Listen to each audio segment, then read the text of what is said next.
जम्मू कश्मीर के पहलगाम में हुए आतंकी हमले के विरोध में आज सिलवानी के मुस्लिम समाज और विभिन्न मुस्लिम संगठनों ने मिलकर कड़ा विरोध दर्ज कराया है। प्रदर्शनकारियों ने बजरंग दल चौराहे सिलवानी पर आतंकवाद और पाकिस्तान का पुतला दहन कर आक्रोश व्यक्त किया। इसी के उपरांत एक रैली निकालकर एसडीएम कार्यालय तक मार्च किया गया और ज्ञापन सौंपा गया। ज्ञापन के माध्यम से मुस्लिम समाज ने पहलगाम हमले की कड़े शब्दों में निंदा की।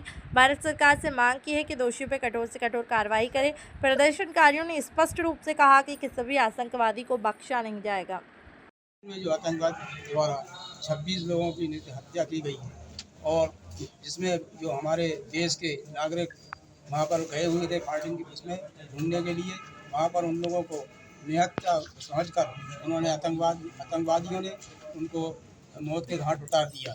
इस विषय में पूरे भारत में सारे मुस्लिम समाज, सारी समाज के लोग वो दुखी हैं और हम उनके लिए श्रद्धांजलि अर्पित करने के लिए और ज्ञापन देने के लिए यहाँ तहसील कार्यालय पर उपस्थित हुए हैं। सभी मुस्लिम समाज की ओर से ये घोर निंदा की जाती है कि हमारे देश के नागरिकों को जो मौत के घाट उतारा गया है, हम इसकी पुरजोर निंदा करते हैं और देश के हमारे प्रधानमंत्री और हमारे राष्ट्र मंत्री शिक्षा मंत्री राष्ट्रपति जी से निवेदन करते हैं कि इस निर्दोष लोगों की हत्या जो हुई है इसका कठोर हम लोग करते हैं और इनको सख्त से सख्त कार्रवाई की जाए और इनके खिलाफ सख्त से सख्त कठोर कार्रवाई की जाए।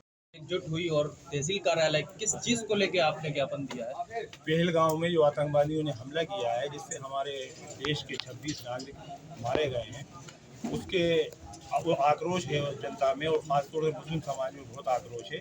इसलिए इस संबंध में सिलवानी मुस्लिम समाज ने आज पुतला भी दहन किया है बजरंग चौराहे के ऊपर और अनुविभागीय अधिकारी को समाज ने ज्ञापन भी दिया है।